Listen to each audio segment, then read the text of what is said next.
여러분 안녕하십니까? 가짜뉴스와 가짜복음이 난무하는 이 험한 세월 속에서 예수님의 말씀을 쫓아가는 성경 속으로 오늘 함께 정리해보고자 하는 본문은 요한복음 1장 46절부터 마지막 절인 51절까지입니다.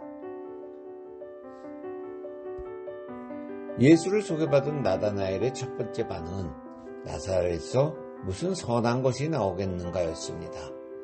아주 냉소적인 반응을 보이는데 여기서 선한 것은 메시아를 뜻합니다.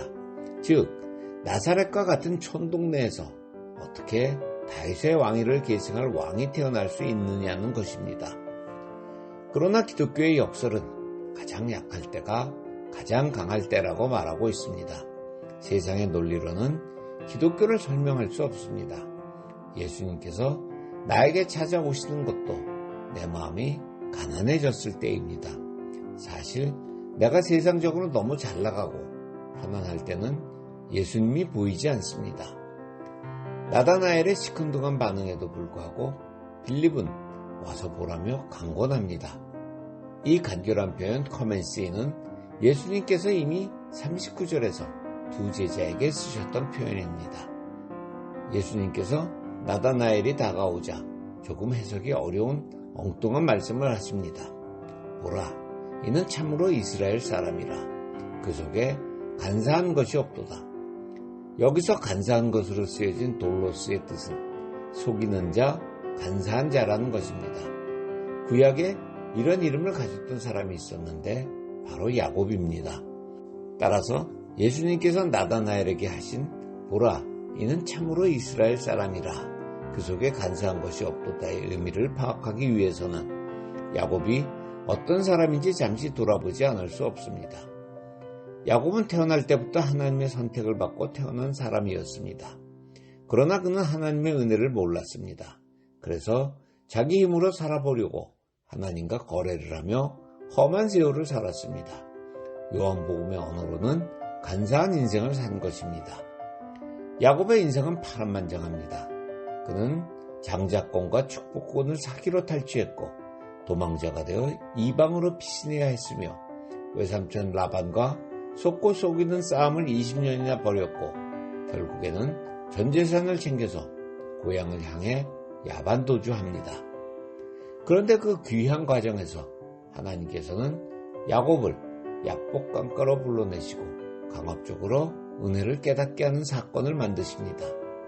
아무리 기다려도 안 되니까 결국 하나님께서 직접 개입하시는 것입니다. 즉 밤새도록 그와 씨름을 하시지만 이기지 못하시고 결국 그의 엉덩이뼈를 치셔서 자신만 바라보게 만드십니다. 그리고 이스라엘이라는 새 이름을 지어주셨습니다.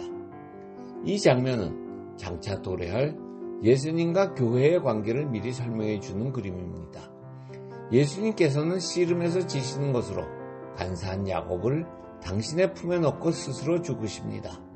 물론 이 과정에서 야곱도 엉덩이뼈가 부러지는데 이는 야곱이 예수님 안에서 죽는 것을 의미합니다. 그러나 종국에는 예수님께서 다시 살아나심으로 야곱은 예수 안에서 이스라엘로 다시 살아나게 됩니다. 다른 말로 하면 하나님께서는 야곱과 같이 당신께서 창세 전에 택하신 백성에 한해서 어떤 방법을 동원해서라도 교회는 자기 힘으로 사는 것이 아니라 하나님의 은혜로 살아가야 하는 것임을 깨닫게 만드십니다. 그리고 이러한 하나님의 작업은 한 번만이 아니라 죽을 때까지 이어지게 되는데 그 이유는 인간은 어쩔 수 없이 그 본성이 간사하기 때문입니다.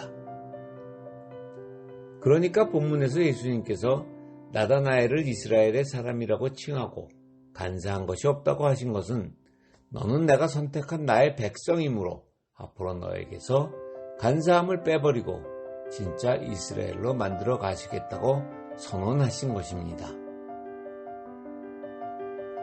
이러한 예수님의 말씀에 나다나엘이 어떻게 자기를 아시냐고 묻습니다. 이에 예수님께서는 빌립이 너를 부르기 전 내가 무화과 나무 아래 있을 때부터 너를 보았다고 말씀해 주십니다. 무화과 나무는 평안함을 갈구하는 유대 민족을 상징하는 나무입니다.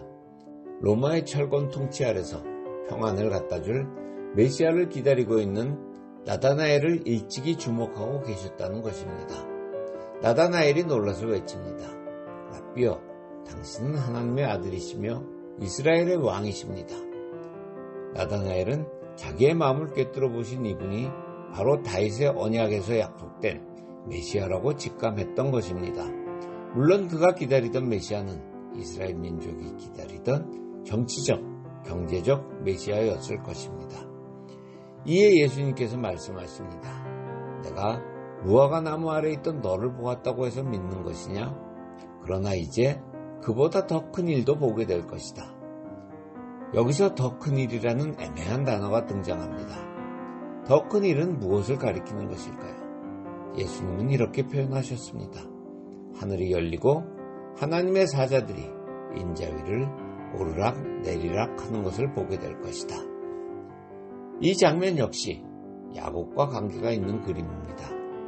창세기 28장에 보면 야곱이 도망자 신세가 되어 하란으로 쫓겨갈 때 한없이 처량한 신세가 되어 돌베개 위에서 잠을 자게 됩니다.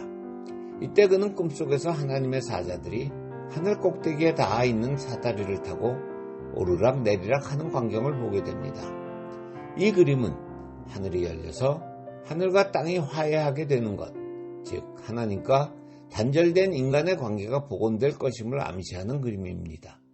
그런데 예수님께서는 무슨 방법으로 그 관계를 회복시키려 하시는 것일까요?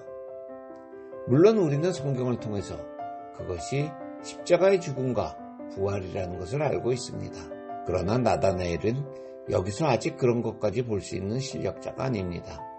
그래서 예수님께서는 이제가 제자가 된 나다나엘에게 내가 앞으로 더 큰 일도 보게 될 것이라고 말씀하시는 것입니다. 이 말씀을 하신 후 요한복음은 예수님께서 베푸신 7가지 표적을 열거합니다. 앞으로 2장부터 12장까지 쭉 정리해 나가게 될 표적은 예수님께서 행하신 수많은 이적과 기사 중에서도 특별히 십자가와 부활을 예표하는 사건들을 말합니다.